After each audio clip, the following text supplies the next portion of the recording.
दिल्ली सरकार के 2 मंत्री गिरफ्तार हो चुके हैं। पहले सत्येंद्र जैन को मनी लॉन्ड्रिंग केस में गिरफ्तार कर जेल भेजा गया था। अब कथित शराब घोटाला मामले में डिप्टी सीएम मनीष सिसोदिया की गिरफ्तारी हुई है। इन 2 बड़े मंत्रियों की गिरफ्तारी से सीएम अरविंद केजरीवाल सरकार नई मुश्किल में फंस गई है। मनीष सिसोदिया तो केजरीवाल सरकार में नंबर 2 की हैसियत वाले थे, वहीं सत्येंद्र जैन भी अहम विभागों के मंत्री थे। दिल्ली सरकार में अब सिर्फ 4 मंत्री रह गए हैं। ऐसे में आने वाले वक्त में सीएम केजरीवाल को खासी मुश्किलों का सामना करना पड़ सकता है। सत्येंद्र जैन के जेल जाने पर मनीष सिसोदिया को उनके विभाग सौंपे गए थे। सिसोदिया के पास 18 विभाग थे। इनमें वित्त, ऊर्जा, पानी, स्वास्थ्य, शिक्षा, गृह, पीडब्ल्यूडी, योजना, सेवा, पर्यटन, शहरी विकास शामिल है। अब इन विभागों को कौन देखेगा, इस पर सबकी नजर है। सीएम अरविंद केजरीवाल ने अपने पास कोई विभाग नहीं रखा है। अब जैन और सिसोदिया की गिरफ्तारी के बाद उनको दोनों को मंत्री पद से हटाने के लिए उनके विभाग किसी और को मंत्री बनाकर सौंपने होंगे। खास बात यह है कि सत्येंद्र जैन को गिरफ्तारी के बाद भी केजरीवाल ने बिना विभाग का मंत्री बना रखा है। अब केजरीवाल सरकार में जो बाकी 4 मंत्री हैं, उनमें कैलाश गहलोत के पास 6 विभाग है, गोपाल राय के पास 3 विभाग है, इमरान हुसैन के पास 2 और राजकुमार आनंद के पास 4 विभाग है। ऐसे में 18 विभागों की जिम्मेदारी केजरीवाल को या तो खुद संभालनी होगी या नए मंत्री नियुक्त करने होंगे। बीजेपी लगातार आरोप लगाती है कि सत्येंद्र जैन को जानबूझकर बिना विभाग का मंत्री बनाए रखा गया है ताकि वो केजरीवाल का पर्दाफाश न कर दें। बीजेपी के इस आरोप पर केजरीवाल ने अब तक कुछ नहीं कहा है। अगर वो मनीष सिसोदिया को भी मंत्री बनाए रखते हैं तो बीजेपी अपने इस आरोप को लेकर और तेज हमला अरविंद केजरीवाल पर कर सकती है। फिलहाल मंत्रिमंडल के मसले पर केजरीवाल के सामने दिक्कत है, उनके अगले कदम पर सबकी नजर है। ब्यूरो रिपोर्ट, न्यूज चौक। महाराष्ट्र के सीएम एकनाथ शिंदे ने सनसनीखेज दावा कर उद्धव ठाकरे की नींद उड़ा दी है। शिंदे ने एक कार्यक्रम में उद्धव ठाकरे के अंदर की बात बता दी। उन्होंने कहा कि उद्धव ठाकरे की सरकार ने तत्कालीन नेता विपक्ष और मौजूदा डिप्टी सीएम देवेंद्र फडणवीस और बीजेपी नेता गिरीश महाजन को गिरफ्तार करने की योजना बनाई थी। गिरीश पर तो सख्त मकोका कानून लागू करने की भी तैयारी थी।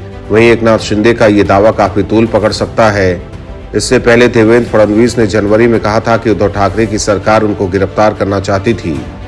हालांकि उद्धव सरकार में गृह मंत्री रहे दिलीप वालसे पाटिल ने फडणवीस के दावे को गलत बताया था।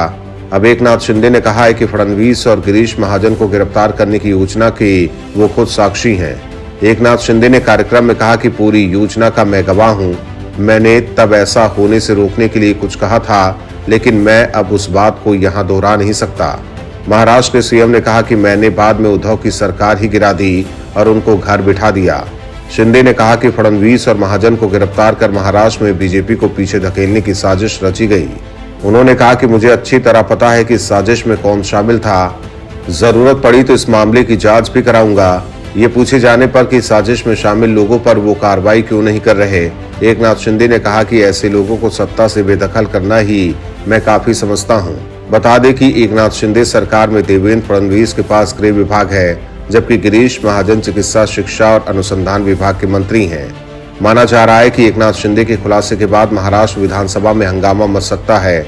अगर शिंदे सरकार ने फडणवीस और महाजन को गिरफ्तार करने की साजिश का खुलासा करने के लिए जांच बिठाई तो इससे उद्धव खेमे के साथ ही एनसीपी और कांग्रेस की दिक्कत भी बढ़ सकती है। ब्यूरो रिपोर्ट, न्यूज चौक। शराब के शौकीन कॉकटेल का मतलब जानते हैं। शराब फिर से चर्चा में आ गई है, लेकिन इस बार शराब की चर्चा की वजह दूसरी है। इस बार शराब घोटाले और उस घोटाले में आरोपित दिल्ली सरकार के डिप्टी सीएम मनीष सिसोदिया की गिरफ्तारी के कारण चर्चा में है। शराब घोटाला मामले में आरोपी मनीष सिसोदिया को मैराथन पूछताछ के बाद केंद्रीय जांच ब्यूरो रविवार देर शाम गिरफ्तार कर लिया। ऐसे में सिसोदिया की गिरफ्तारी के साथ ही एक नई सियासी जंग, एक नई चर्चा शुरू हो गई है। आम आदमी पार्टी और उसके नेता जिस तरह से मनीष सिसोदिया के पीछे तनकर खड़े नजर आ रहे हैं, संकेत साफ है कि दिल्ली और पंजाब की सत्ता पर काबिज आम आदमी पार्टी इस बार आर या पार के मूड में है। आम आदमी पार्टी ने जिस तरह से केंद्र सरकार के खिलाफ मोर्चा खोल रखा है, बीजेपी मुख्यालय के बाहर, यूपी के हर जिले में और देश भर में प्रदर्शन का ऐलान कर दिया गया है, उससे साफ है कि दिल्ली की सत्ताधारी पार्टी दिल्ली के घटनाक्रम को देश भर में कैश कराने का पुरजोर प्रयास करेगी। वहीं अरविंद केजरीवाल की पार्टी को टीएमसी का भी साथ मिल गया है। विपक्षी नेताओं के खिलाफ सीबीआई और ईडी जैसी केंद्रीय एजेंसियों के दुरुपयोग का आरोप लगाते और केंद्र को घेरते रहे विपक्ष को सिसोदिया की गिरफ्तारी ने सरकार को घेरने का, बीजेपी पर हमला बोलने का एक और मौका दे दिया है और अरविंद केजरीवाल की राष्ट्रीय महत्वाकांक्षा को और हवा भी। शराब घोटाला मामले की सीबीआई जांच और मनीष सिसोदिया की गिरफ्तारी में मानो आम आदमी पार्टी को नेशनल पॉलिटिक्स का कॉकटेल मिल गया हो। आम आदमी पार्टी ने सिसोदिया की गिरफ्तारी के तुरंत बाद केंद्र सरकार और बीजेपी पर हमला तो बोला ही, साथ ही विक्टिम कार्ड भी खेल दिया। अरविंद केजरीवाल ने सिसोदिया को ईमानदार और राष्ट्रभक्त बताते हुए गिरफ्तारी को गंदी राजनीति बताया। उन्होंने बैंकों का पैसा लूटने वालों को नोटिस तक नहीं दिए जाने का आरोप केंद्र सरकार पर लगाया तो राज्यसभा सांसद संजय सिंह ने इस कार्रवाई को सरकार की तानाशाही बता डाला। वहीं मनीष सिसोदिया की गिरफ्तारी की कार्रवाई से आम आदमी पार्टी को कितना सियासी लाभ होगा या नुकसान, ये तो चुनाव परिणाम ही बताएंगे। लेकिन जिस तरह से पार्टी ने उनके संदेश का पोस्टर जारी किया, देश भर में प्रदर्शन का ऐलान किया, उससे साफ है कि आम आदमी पार्टी इस मुद्दे पर केंद्र सरकार और बीजेपी को घेरने में कोई कोर कसर नहीं छोड़ेगी। ब्यूरो रिपोर्ट, न्यूज़ चौक। बीजेपी से बीएमसी में महायुद्ध की तैयारी कर रही शिवसेना गुट को आम आदमी पार्टी में एक और नई आस दिखाई दे रही है। कुछ ही दिनों पहले दलित नेता प्रकाश आंबेडकर ने उद्धव की पार्टी के साथ राजनीतिक गठजोड़ की घोषणा की थी। दिल्ली के मुख्यमंत्री अरविंद केजरीवाल शुक्रवार को जब उद्धव ठाकरे से मिलने उनके आवास पर पहुंचे तो दोनों पार्टियों के बीच ऐसे ही संभावित गठजोड़ की संभावना उभरती दिखाई दे रही है। याद रहे कि शुरुआत में आंबेडकर ने तो एनसीपी नेता शरद पवार और उनकी पार्टी के साथ किसी तरह के गठबंधन में शामिल होने से इनकार कर दिया था। वो लगातार ये दबाव बना रहे कि उनकी पार्टी वंचित बहुजन अघाड़ी के साथ गठजोड़ करके उद्धव ठाकरे की पार्टी एनसीपी और कांग्रेस से नाता तोड़ ले, लेकिन ऐसा हुआ नहीं। गठजोड़ की घोषणा के समय आंबेडकर कांग्रेस और एनसीपी को व्यापक गठबंधन में शामिल होने का न्योता देते दिखाई दिए। फॉर्मूला ये कि उद्धव उनकी तरफ से एनसीपी कांग्रेस से बातचीत करेंगे। जैसे आंबेडकर को एनसीपी से एक तरह की एलर्जी रही है, कुछ वैसी ही दूसरी आम आदमी पार्टी ने राष्ट्रीय स्तर पर कांग्रेस के साथ बना रखी है।